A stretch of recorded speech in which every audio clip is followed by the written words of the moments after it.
ஆண்களால் பெண்களை சமாளிக்க முடியாது, பெண்களால் ஆண்களையும் சமாளிக்க முடியும், பெண்களும் சமாளிக்க முடியும். அனைத்த பின்பும் கருகிக் கொண்டிருக்கும் விளக்கின் திரி போல் மனதில் புகைந்து கொண்டிருக்கிறது வேதனை நெருப்பு. வரதட்சணை கொடுமை, அதுக்கு தீர்வு தற்கொலை கிடையாதுங்க. செருப்ப கழட்டி கூட அவன் அடிச்சிருக்க வரதனை கேட்டியான்னு நீங்க போய் உங்களை மாய்த்துக் கொள்வதற்கு இல்ல.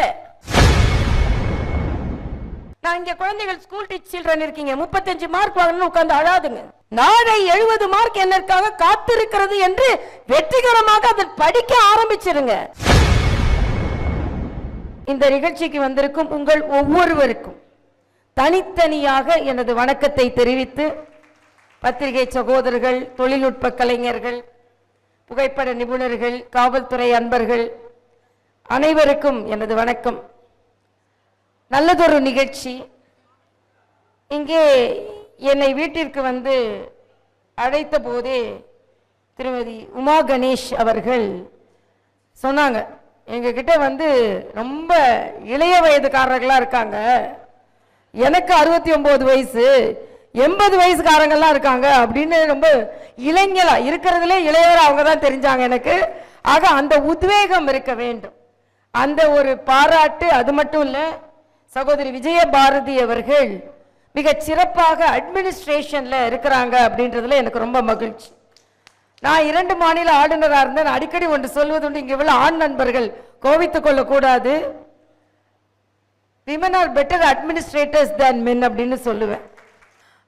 ஆண்களால் பெண்களை சமாளிக்க முடியாது, பெண்களால் ஆண்களையும் சமாளிக்க முடியும், பெண்களும் சமாளிக்க முடியும். அதனால அவங்களால சிறந்த ஆளுமைகளாக இருப்பார்கள். அதனால தான் நான் வந்து 2 மாநில ஆளுநராக இருந்தாலும் அதை பற்றி நான் ரொம்ப இலகுவா எடுத்துக்கொண்டு நான் அடிக்கடி சொல்வது உண்டு.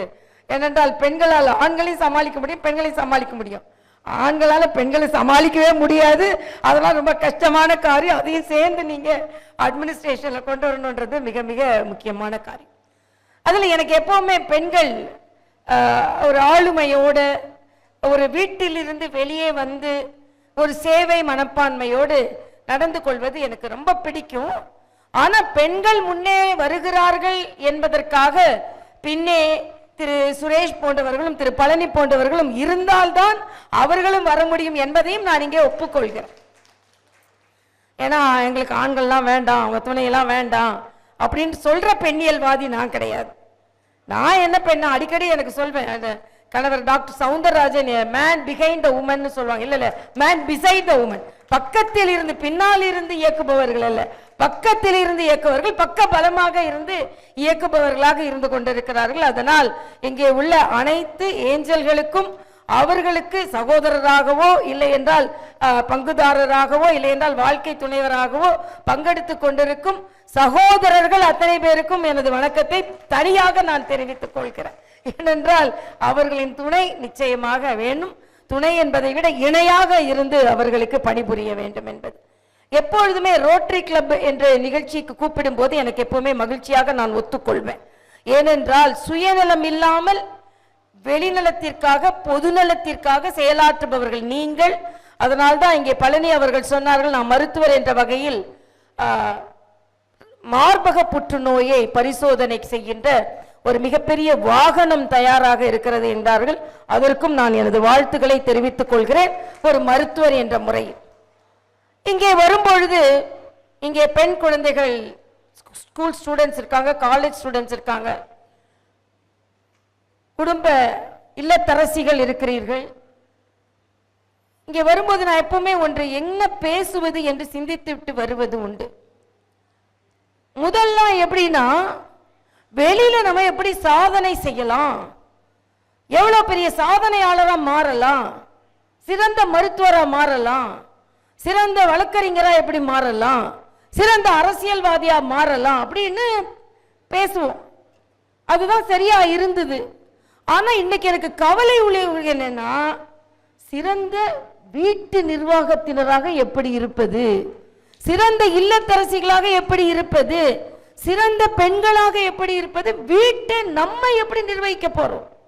இன்னைக்கு அது பெரிய பிரச்சனையா இருக்கு. முதல்ல நம்ம தாண்டி நம்ம அம்மா பாட்டி எல்லாம் பார்த்துட்டு அவங்க வீட்டில் அவங்க நல்லா பெருசா இருந்தாங்க, அதனால வெளியே போய் சாதனை செய்வோம் அப்படின்னு நம்ம பேசிக்கொண்டு இருந்தோம். ஆனா இந்த வீட்டை தாண்டி, ஏன்னா இந்த ரித்திகா போன்ற கேஸ் எல்லாம் நீங்க பார்த்த பின்பு இந்த பெண்களும் சரி, வீட்டில் உள்ள பெண்களும் சரி, வீட்டை விட்டு தாண்டதுக்குள்ள இந்த இமோஷனலா ஒரு மாதிரி ஆயிடுறாங்க இப்போ. ஆக வீட்டில் நீங்க எப்படி மகிழ்ச்சியா இருந்தாதான் வெளியே போய் சாதனை செய்ய முடியும். இப்போ நாம வந்து முன்னேற்றத்தை பேசி பேசி பேசி இப்ப வீட்டை தாண்டதே, தன்னை தாண்டி, தனது உணர்வுகளை தாண்டி, தனது இமோஷன்ஸ்களை தாண்டி சாதனையாளர்களுக்கு இது பெரிய பிரச்சனையா இருக்கு. அதனால முதலில் நான் அடிக்கடி ஒரு கவிதை சொல்வது உண்டு. ஒரு மகளிர் தினம் மார்ச் 8, அந்த மகளிர் தினத்தில் ஒரு பெண் தன்னை மாய்த்து கொள்கிறாள். அதை இந்த கவிஞர் போய் பார்க்கிறாள், ஏதோ ஒரு விதத்தில் தற்கொலை செய்து கொள்கிறாள். உடனே இந்த பெண் கவிஞர் பாடுகிறாள், அனைத்த பின்பும் கருகிக் கொண்டிருக்கும் விளக்கின் திரி போல் மனதில் புகைந்து கொண்டிருக்கிறது வேதனை நெருப்பு. விதியினால் எரிகிறாய், மதியினால் எரிகிறாய், அடுப்பில் வைத்த சோறு பொங்குகிறது, நீ பொங்குவது எப்போது? காய்ச்சிய பாலில் ஊற்றிய ஒரு சொட்டு மோர் தயிராக மாறுகிறது, நீ மாறுவது எப்போது? தாயாய், தாரமாய், தங்கையாய், தெய்வமாய் அடையாளப்படுத்தப்பட்டவளே, நீ மனுஷியாவது எப்போது? உன்னை கொண்டாடுகிறேன் அப்போ. ஆக இன்னைக்கு அந்த மனுஷியா இருக்கிறதே சிரமமா இருக்குதோ? வெளியே வந்து நான் பெரிய சாதனையாளர் ஆகலாம். ஏன்ட்ட ஒரு பேஷண்ட் வந்தாங்க, டாக்டர் ஒரே டென்ஷனா இருக்கு. என்ன டென்ஷன்மா? காலையில என்ன குழம்பு வைக்கிறதுன்னு டென்ஷன், என்ன கூட்டு வைக்கிறதுன்னு டென்ஷன், என்ன சேலை கட்டுறதுன்னு டென்ஷன், அதுக்கு மேட்சா என்ன அக்சசரிஸ் எடுத்து வைக்கிறதுன்னு டென்ஷன். டென்ஷனோ டென்ஷன். இங்க ஆரம்பிக்கிற டென்ஷன் குழந்தைகளை பார்க்கறதுல ஆரம்பிச்சு, கணவரை பார்க்கறதுல ஆரம்பிச்சு, எந்த அளவுக்கு கணவர் நொந்து போனார்னா, மகளிர் கோச்சிக்க கூடாது. அலுவலகத்துக்கு வந்த உடனே மேனேஜர் கூப்பிட்டு கண்ணாப்பின்னா நான் அவரை திட்டிடுறார். திட்டினவனே இவர் பர்ஸ்ல இருந்து அவங்க மனைவி படத்தை எடுத்து பார்க்கிறார். கூட உள்ள ஊழியர் கேட்கிறாரு, மனைவி மேல அவ்வளவு ஆசையா? திட்டினவன அவங்க படத்தை எடுத்து பாக்குறீங்கன்னா, இல்ல வீட்டுல இந்த திட்டையே நான் தாங்கிக்கிறேன், இதுல இந்த திட்டு என்ன பெரிய விஷயம், அதனால இதுக்கு அது ஒண்ணும் பெருசு இல்லைன்னு அம்மா படத்தை பாத்துக்கிறேன் அப்படின்னு பாக்குறாரு. இது நடக்குது, நடக்காம இல்ல. ஏன் இத சொல்றேன்னா, இப்போது அந்த இமோஷன்ஸ கண்ட்ரோலே பண்ண முடிகிறது இல்ல பெண்களால். இது ரொம்ப தவறான ஒன்று. நான் வெளியே வந்து எவ்வளவு நான், நீங்க இந்த பழைய சினிமாலெல்லாம் நீங்க பாத்தீங்கன்னா வீட்டுல பிள்ளைங்க அழுதுட்டு இருப்பாங்க, வீட்டுல சரியா கூட ட்ரெஸ் பண்ணிருக்க மாட்டாங்கன்னா இவங்க கொண்டகிட்டெல்லாம் போட்டுட்டு நான் வந்து சோசியல் சர்வீஸ் பண்றேன், நாங்க வந்து லேடிஸ் கிளப் வச்சு, அப்ப லேடிஸ் கிளப்ன்றது இப்ப ரோட்டரி கிளப், லயன்ஸ் கிளப் மாதிரி, அப்ப லேடிஸ் கிளப் ரொம்ப பிரபலம். அப்ப பழைய எம்ஜிஆர் படம் நான் ரொம்ப சினிமா பார்க்கறதுல டிவில எல்லாம் பார்க்கும்போது பாத்தீங்கன்னா வீட்டுல எல்லாத்தையும் அப்படியே போட்டுட்டு நல்லா ட்ரெஸ் பண்ணிட்டு வந்து வெளியே வந்து பெருக்கிக்கிட்டு நாங்க வந்து லேடிஸ் கிளப்ல சர்வீஸ் பண்றேன் அப்படிம்பாங்க. பார்த்தா வீட்டுல எல்லாம் அப்படியே கிடக்கும். ஏன் இதை சொல்றேன்னா, வீட்டு நிர்வாகம் இப்ப கவலைக்குரியதாக வந்து விடுகிறது. அதாவது பிரச்சனைகள் இல்லாத குடும்பமே கிடையாது. அதாவது நான் அடிக்கடி ஒரு இணையதளத்துல ஒரு ஓம்கார சுவாமி ஒண்ணு பார்த்திருப்பீங்கன்னு நினைக்கிறேன். ஒரு அம்மா கேட்பாங்க, சாமிகளே பிரச்சனையே இல்லாம இருந்தா நான் என்ன செய்யணும்? செத்துப்போ அப்படிம்பாரு. ஒரே வார்த்தையில சொல்லு, செத்துப்போ அப்படிம்பாரு. என்னடா பிரச்சனை இல்லாம தான் இருக்கும். ஒருத்தர் ஒரு ஞானிகிட்ட வந்து கேட்டார், ஞானியே நான் பிரச்சனையே இல்லாம ஒரு இடம் தரேன், பிரச்சனையே இருக்கக்கூடாது, அமைதியா மகிழ்ச்சியா இருக்கணும் அப்படின்னாரு. சரி சாயந்தரம் நான் காமிக்கிறேன்னாரு. வந்தாரு, எங்க ஒரு பரியல் கிரவுண்டுக்கு கூட்டிட்டு போனாரு. பிரச்சனையே இல்லைன்னா இதுக்குள்ளதான் இருக்கணும். வெளியே இருந்தா பிரச்சனை இருக்கதான் செய்யும். ஆனா அத எல்லாரும் வந்து ஒரு காலையில இருந்து சாயந்தரம் வரைக்கும் டென்ஷன் டென்ஷன் டென்ஷன். வீட்டுல அதாவது தெலுங்கானால குழந்தைங்களுக்கு அம்மா எல்லாம் என்ன சாப்பாடு கொடுத்து அனுப்புறாங்க, ஏன்னா குழந்தைங்க எல்லாம் அவ்வளவு டெவலப்மெண்டான ஒரு ஸ்டேட்ல குழந்தைங்க எல்லாம் ரொம்ப பியூனியா இருந்தாங்க, அனீமியா அதிகமா காணப்பட்டது. என்னன்னு கேட்டு ஒரு சர்வே பண்ண சொன்னோம். திடீர்னு போய் ஸ்கூல்ல உள்ள டிஃபன் பாக்ஸை திறந்து பார்க்க சொன்னோம். திறந்து பார்த்து இந்த குழந்தைங்களுக்கு அவங்க அம்மா என்னதான் கொடுத்து அனுப்புறாங்க அப்படின்னு. ஒரு குழந்தையோட டிஃபன் பாக்ஸை திறந்தா 2 மினிட் நூடுல்ஸ் இருக்கு. இன்னொரு குழந்தையோட டிஃபன் பாக்ஸ் எடுத்தா பன் பட்டர் ஜாம். இன்னொரு குழந்தையோட டிஃபன் பாக்ஸ் கேட்டா பொட்டேட்டோ சிப்ஸ், இன்னொரு குழந்தையோட திறந்து பார்த்தா பர்கர். எதுலையுமே இட்லியும் காணும், தோசையும் காணும், ஆப்பத்தையும் காணும், புட்டையும் காணும். என்னன்னா அவசர நம்ம தான் அம்மாக்கெல்லாம் டென்ஷன்ல இருக்காங்கல்ல, எதையோ ஒன்று அடிச்சு அடிச்சு. உங்க வீட்டுல எல்லாம் எப்படி? அப்படி இல்லையா? அதனால இப்ப காலையில பிரேக்ஃபாஸ்ட் கொடுத்துட்றாங்க, அதனால நல்லதுதான். ஆக இது எதை காண்பிக்கிறது என்றால், நாம டென்ஷனா இருக்கலாம், நம்ம வேலை பண்ணலாம், நம்ம தலைவியா இருக்கலாம். அடிக்கடி நான் ஒன்று சொல்லுவேன், வீட்டிற்கு தலைவியாக இல்லாமல் நாட்டிற்கு தலைவியாக இருக்க முடியாது என்பதை தமிழக பெண்கள் உணர்ந்து கொள்ள வேண்டும். இதை நான் சொன்ன உடனே சில பெண்ணியவாதிகள் வருவாங்க.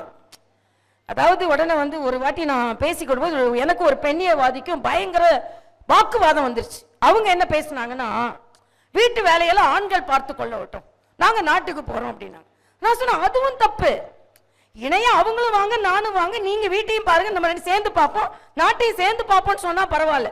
நீ வீட்டை பார்த்துக்க, நான் நாட்டுக்கு போறேன் அப்படின்னு சொன்னா அதுவும் தப்பு. பெண்கள் நீ வீட்டை பார்த்துக்க, நான் நாட்டுக்கு போறேன் ஆண்கள் சொன்னா அதுவும் தப்பு. ஆக இணையர்களாக இணையாக இந்த தேசத்தை, இந்த வீட்டை, இந்த அலுவலகத்தை, இங்க தலைவி இருக்கிறாங்க, அவங்க சொன்னாங்க அவங்க தான் எல்லா மேனேஜ்மெண்ட்டும் அப்படி பார்த்துக்கிறாங்க. அப்படி இணையாக இருந்து சாதனை செய்ய வேண்டும். அதற்கு பெண்கள் இன்னும் வீட்டை உறுதியாக இமோஷனலை கண்ட்ரோல் பண்ணணும். சின்ன பிரச்சனைனாலும் அதாவது ஒரு அம்மா அவங்க கணவர்கிட்ட சொல்றாங்க, உங்க அம்மா அப்பத்துல இருந்து பெரிய செயின் வாங்கினா கழுத்து உறுத்தாதான்னு கேட்டுட்டு இருக்காங்க. கழுத்து உறுத்தலைங்க, நீங்க எனக்கு பெரிய செயின் வாங்கினா அவங்க கண்ணு தாங்க உறுத்துது அப்படின்னு வீட்டில் உள்ள அம்மாவை பத்தி சொல்றாங்க. அதான் எப்ப பார்த்தாலும் மாமியார் என்ன பார்த்தா உடனே அவங்கள ஒரு எலியும் பூனையுமாவே சித்தரித்து கொண்டு இருக்கிறது. ஆனா இன்று வீட்டில் ஒரு கூட்டு குடும்பம், எவ்வளவு நிறைய பாலியல் பலாத்காரங்கள், பாலியல் பிரச்சனைகள். ஆனா கூட்டு குடும்பத்துல ஒரு வீட்டை ஒரு தாத்தாவும் பாட்டியும் பார்த்து கொண்டிருந்தா அது எவ்வளவு பெரிய பலம் தெரியுமா? ஆனா நான் ஒரு கவிதை படித்த, அந்த கவிதைகள் ஆட்டோல எழுதி இருந்ததுங்க. சில நேரங்கள்ல ஆட்டோ ஓட்டுநர்கள் ஞானிகளாக மாறி விடுகிறார்கள். நான் கார்ல வந்துகிட்டே இருக்கேன், அந்த ஆட்டோ பின்னால் ஒரு வாசகம் எழுதி இருந்தது, என்னை ஆட்டி படைத்த வாசகம் அது. வீட்டின் பெயரோ அன்னை இல்லம், அன்னை இருப்பதோ முதியோர். நம்மை வளர்த்த அம்மா அப்பாக்களை கொண்டு முதியோர் இல்லத்துல விட்டுட்டு குழந்தைங்களை வளர்க்க தெரியாமல் இன்னைக்கு குழந்தைங்கள்லாம் சைக்காலஜிக்கலி டிப்ரெஸ்ட் சில்ட்ரனா இருக்காங்க. நாம நல்லா வளர்ந்தாதான். ஆனா அதே நேரத்தில் குழந்தைங்கள்ட்ட ஒண்ணு நான் சொல்லிக்கிறேன், அம்மா அப்பா தான் நம்மளை பாதுகாக்கணும், அம்மா அப்பா தான் நமக்கு எல்லாம் சொல்லிக் கொடுக்கணும்னு நினைக்க கூடாது. இப்ப நான் இந்த மேடையில நின்று கொண்டு இருக்கிறேன், எங்க அப்பாட்ட யாராவது உங்க மகன் என்ன படிக்கிறீங்கன்னு கேட்டா, அன்னைக்கு என்னோட கிளினிக்கே சில பேரை கூட்டிட்டு வருவாங்க. கூட்டிட்டு வந்தா குழந்தை ரொம்ப டிப்ரெஸ்டா இருக்காங்க, ரொம்ப மன தாங்கலா இருக்கா. ஏன்னா எங்க அம்மா என்ன கவனிக்கிறதே இல்லை, அவங்க வேலைக்கு போறாங்க. எங்க அப்பா என்ன கவனிக்கிறதே இல்லை, வேலைக்கு போறாங்க. நான் கேட்பேன், எந்த ஸ்கூல்ல படிக்கிற? ஸ்கூல் பேர் பெரிய ஸ்கூல் பேர் சொல்லுவாங்க, அங்க ஃபீஸே பல லட்சமா இருக்கும். அவங்க வேலைக்கு போறதுனாலதான் உன்னை பல லட்சம் ரூபாய் பணம் செலுத்தி இந்த பள்ளியில சேர்க்க முடியுது. ஆக அவங்க வேலைக்கு போறாங்க, உனது நலனுக்காக நினைக்கிறதே இல்லை. எங்க அப்பாட்ட யாரான்னு கேட்டா, மகளை என்ன படிக்கிறேன்னு கேட்டா, நீ மகளே நீ வா, நீ என்ன படிக்கிறேன்னு மாமாட்ட சொல்லுவாங்க. எங்களை யாரும் கவனிக்கல வீட்டுல. எங்க அம்மா நாங்க என்ன படிக்கிறோன்னே தெரியாது. ஆனாலும் நாங்கள் இந்த மேடையில் நின்று கொண்டிருக்கிறோம் என்றால் ஆசிரியர் பெருமக்களால் நான் நின்று கொண்டிருக்கிறேன். அவர்களுக்கு எனது வணக்கம். எனக்கு வீட்டுல என்ன கவனிக்கல அப்படிலாம் இல்ல, நான் தான் எனது மாஸ்டரே, நான் தான். குழந்தைகள் இருக்கிறேன், அவங்க என்ன கவனிக்கல, இவங்க என்ன, என்னால் சாதிக்க முடியும். ஆனா அதே நேரத்துல இந்த இமோஷனுக்கு தற்கொலைகள் இந்தியாவில தான் அதிகம்.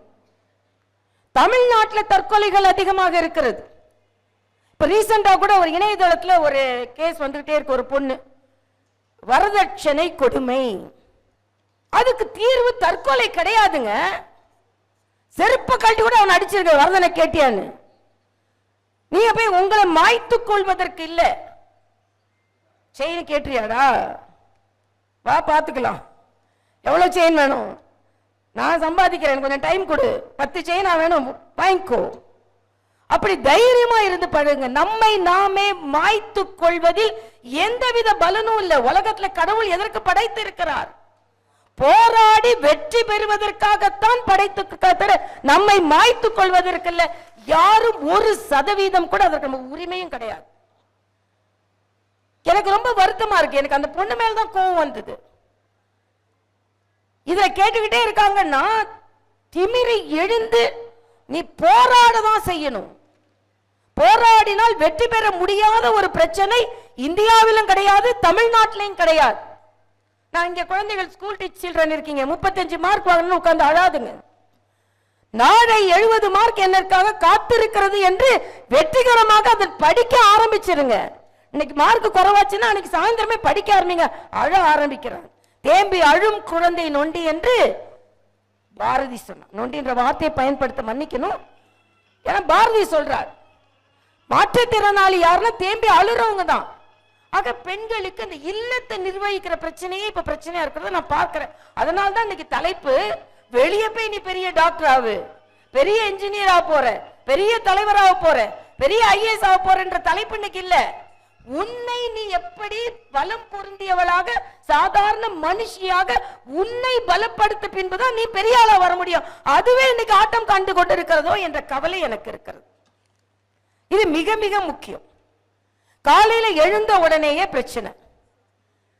என்னை பொறுத்த மட்டில் காலையில் எழுந்த உடனே அந்த தினத்தை மகிழ்ச்சியாக கொண்டாடுவேன் நான். அன்னைக்கு மாலை இன்னைக்கு கூட இன்னைக்கு மாலையில நான் என்ன போய் தூங்க போறதுக்கு முன்னால நான் என்ன தெரியுமா சொல்லுவேன்? கடவுளே, இன்னைக்கு ரோட்டரி கிளப் ஆஃப் வெள்ளூர் ஏஞ்சல்ஸ்க்கு என்னை அனுப்பியதற்கு மிக்க நன்றி. மிக நல்ல நல்ல மனிதர்களை நான் அங்கே பார்த்தேன். அதே மாதிரி இப்போ இங்கே ஜெயின் சாமி ஒருத்தரை பார்க்க போறேன். ஆக அவரை இன்னைக்கு பார்த்து ஆசீர்வாதம் செய்ய வைத்ததற்கு நன்றி. ஓய்வில்லாமல் உழைக்க வைத்ததற்கு நன்றி. சோர்வில்லாமல் வெள்ளூருக்கு செல்ல வைத்ததற்கு நன்றி. சோர்வு இருந்தாலும் ஏஞ்சல்ஸை பார்த்தவுடன் சோர்வை எல்லாம் நீக்கியதற்கு நன்றி. ஆக அன்னைக்கு நாள் இன்னைக்கு இவ்வளவு மகிழ்ச்சியான நாள், இத்தனை வாய்ப்புகள் எனக்கு கிடைத்தது. அதே மாதிரி அடுத்த நாள் எனக்கு வாய்ப்புகளை கிடைக்கும்னு காலையில எழுந்து ஒரே ஒரு கேள்வி கேட்கிறேன். காலையில யோகா செய்யற பழக்கம் எத்தனை பேர்ட்ட இருக்கு? ரொம்ப குறைவு. நான் இன்னையிலிருந்து மரியாதைக்குரிய பாரத பிரதமர் ஜூன் 21 யோகா தினம் சும்மா சொல்லல, 24 மணி நேரமும் சுறுசுறுப்பாக இருப்பதற்கு இன்னைக்கு மாணவர்கள்ட்ட சொல்றேன். இன்னைக்கு 10 மார்க் வாங்கினீங்கன்னா நாளைக்கு 15 மார்க் வாங்கணும்னா யோகா பண்ணுங்க. 10 வாட்டி படிச்சா உங்களுக்கு மனப்பாடம் ஆகுதுன்னா யோகா செஞ்சீங்கன்னா 5 வாட்டி படிச்சா போதும், மனப்பாடம் ஆயிடும். அதனால இன்றில் இருந்து நாளை காலையிலிருந்து எல்லோரும் யோகா செய்ய ஆரம்பித்து விடுங்கள். எல்லா டென்ஷனும் போயிடும், எல்லா பிரச்சனையும் போயிடும். யோகா செய்பவர்கள் உடல் நலத்தோடும் இருப்பார்கள், மனநலத்தோடும் இருப்பார்கள். ஒன்று. இன்னொன்று, ஏன் இதெல்லாம் சொல்றேன்னு, இதெல்லாம் சின்ன சின்ன விஷயம் நம்ம புறந்தள்ளி விடுகிறோம். ஒரு குடும்பத்துக்கு போனேன், அவர் சொன்னார் எங்க குடும்பத்துல பிரச்சனையே வராதுன்னார். பரவாயில்லையே அப்படின்னு. இல்ல எங்க வீட்டுல சின்ன சின்ன விஷயத்தெல்லாம் சின்ன சின்ன விஷயத்தெல்லாம் என் வீட்டுக்காரம்மா பார்த்துக்குவாங்க, பெரிய பெரிய விஷயத்தெல்லாம் நான் பார்த்துக்குவேன். அப்படியே பரவாயில்லையே, உங்க வீட்டுக்காரமா அவ்வளவு பரந்த மனப்பான்மையா இருக்காங்களே, சின்ன சின்ன விஷயத்தெல்லாம் நீங்க பார்த்துக்குவீங்க, பெரிய பெரிய விஷயத்தெல்லாம் நீங்க பார்த்துக்குவீங்க, சின்ன சின்ன விஷயத்தெல்லாம் அவங்க பார்த்துக்குவாமா. என்னோட சம்பளம் எவ்வளோ, அதை எப்படி சரி செய்யறது, எவ்வளவு பொருள் வாங்குறதுன்னு சின்ன சின்ன விஷயத்தெல்லாம் எங்க வீட்டுக்காரமா பார்த்துக்குவாங்க. யுக்ரைன் போருக்கு என்ன பிரச்சனை, இன்னைக்கு வைஸ் பிரசிடென்ட் யாரு, அப்படி பெரிய பெரிய பிரச்சனைகளை நான் பார்த்துக்குவேன் அப்படின்னு இன்டைரக்டா வீட்டை அந்த அம்மா கொடுக்க மாட்டேன்றாங்க அப்படின்றது. ஆக பகிர்ந்து அளித்துக் கொண்டு சிறப்பாக வாழ வேண்டும் என்று மெடிடேஷன் ரொம்ப முக்கியம். நம்ம இந்து மதமும் சரி, நம்ம கலாச்சாரமும் சரி, இது சும்மா சொல்லி தரவில்லை சிலவற்றை எல்லாம். ஆக மெடிடேஷன். ஒருத்தர் எங்க வீட்டில் ஒருத்தர் வந்தார், காலையில மாத்திரம் மெடிடேஷன் பண்ணல டாக்டர், எப்ப பார்த்தாலும் மெடிடேஷன் பண்ண போறார் அப்படின்னா. எப்ப பார்த்தாலும் எங்க மெடிடேஷன்ல இருக்கீங்கன்னு. எங்க வீட்டுக்காரமா பேச ஆரம்பிச்சோடனே நான் மெடிடேஷன், நான் சைலண்ட் மோடுக்கு போயிடுவேன், அதனால நான் எப்பவுமே மெடிடேஷனுக்கு போயிடுறேன் அப்படின்றார் அவர். ஆக யாரோ ஒருத்தங்க பேசினா யாரோ ஒருத்தங்க மெடிடேஷன் போயிடணும் இல்ல, ரெண்டு பேருமே பேசிக்கிட்டு இருந்தா குவாரல்ல தானே நிற்கும். ஆக இதெல்லாம் சின்ன சின்ன விஷயங்கள். இந்த சின்ன சின்ன விஷயங்களை தாண்டி வந்தாதான் பெரிய பெரிய விஷயங்களை சாதிக்க முடியும். ஆனா இன்னைக்கு சின்ன சின்ன விஷயங்களை தாண்டுவதே பெரிய விஷயமாக இருக்கிறது. அதனால்தான் நான் இன்னைக்கு என்ன தலைப்பு எடுத்தேன்னா, குடும்பத்தில் நானாக நான் எப்படி என்னை பலப்படுத்தியவர்களாக மாறிக்கொண்டு பெரிய சாதனையை செய்யற பெரிய வெளியே பெரிய சாதனையாளராக இருக்கலாம், ஆனா உள்ள எப்ப பார்த்தாலும் கவர்டாகவும் ரொம்ப கோழையாகவும் இருந்தால் அது நமக்கு பலன் தராது. ஆக காலையிலிருந்து மாலை வரை இறைவன் நமக்கு கொடுத்த நாள் சிறப்பான நாள். அந்த சிறப்பான நாளை நான் எப்படி கொண்டாட போகிறேன் என்று விவேகானந்தர் சொன்னார். Everyone is born with potential. ஒவ்வொருவருக்கும் ஒரு திறமை இருக்கிறது.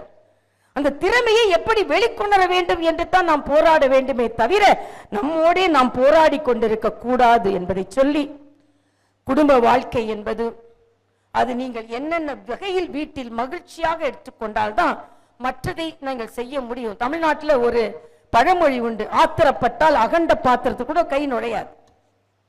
அமைதியாக மகிழ்ச்சியாக அன்றைய நாளை திட்டமிட்டு, முதலே சொல்றாங்களே டென்ஷன் ஆகுதுன்னு, என்ன கீரை வைக்கணும் என்ன காய் வைக்கணும், முதலே டென்ஷன். நீங்க சீரியல் பார்த்துக்கிட்டே கொஞ்சம் டிசைட் பண்ணிடுங்களே, அதை பார்த்துட்டே அழுதுகிட்டு இருக்காம இல்லையா. ஒருத்தர் சொன்னார், எங்க வீட்டு டிவி மேல ஒரு தக்காளி வச்சா கூட அழுதிடுறான், ஏன்னா அழுகுன்னு அழுகுறாங்களோ சீரியல்ல. ஆக இன்னைக்கு கூட ரொம்ப மகிழ்ச்சி, தொலைக்காட்சி தொடர்களை தாண்டி இங்கே வந்து அமர்ந்திருப்பதற்காகவே மகிழ்ச்சி. ஏன்னா அப்படிப்பட்ட வேற பிரச்சனை இருக்கு. அதனால எல்லாத்துக்கும் மேல இன்னைக்கு என்ன, செல்போன் பெரிய பிரச்சனை. அம்மா அப்பா பேசுறது குறைஞ்சு போச்சு, குழந்தைங்க பேசுறது குறைஞ்சு போச்சு, ஃப்ரெண்ட்ஸ் பேசுறது குறைஞ்சு போச்சு, எல்லாத்துக்கும் இந்த செல்போன். இந்த செல்போன் செல்போனாக மாறணும், இல்லைன்னா ரொம்ப கஷ்டம். ஆக செல்போனுக்கு இப்பெல்லாம் கேட்ஜெட் ஹாலிடேஸ் வந்துருச்சு. வீட்டுக்கு வந்தோன்னா செல்போனை தூக்கி ஓரமா வச்சுட்டு விளையாடுறத விளையாடுங்க, பேசுறத பேசுங்க, அளவலாவது அளவராதுங்க. தொலைபேசிக்கு தான். ஆனா இன்னைக்கு நியர் பேசியே இல்லாம போயிடுது. ஆக எல்லாவற்றையும் நம்மை நாம் மகிழ்ச்சியாக வைத்துக் கொண்டால் மட்டுமே நம்மால் சிறப்பாக செயலாற்ற முடியும் என்பது சொல்லி, everyday we are facing challenges, but challenges cannot challenge us. We have to challenge the challenges. So மகிழ்ச்சியாக வாழ்வோம், சாதனையாளர்களாக உருவெடுப்போம் என்று சொல்லி உங்களிடம் விடை பெறுகிறேன். ரோட்டரி கிளப் எல்லா சேவை நடவடிக்கைகளுக்கும் எனது வாழ்த்துக்களை தெரிவித்து, ஒரே ஒரு விஷயம்தான், வீட்டுக்கு வெளியே போய் எப்படி சாதனை செய்ய வேண்டும், போய் இன்னைக்கு வீட்டுக்குள்ளே சாதனை செய்ய வேண்டும் என்ற சூழ்நிலை வந்திருக்கிறது என்றால் அதை தாண்டி நாம் எல்லாம் சாதனையாளர்கள் மாற வேண்டும் என்று சொல்லி விடைபெறுகிறேன். நன்றி.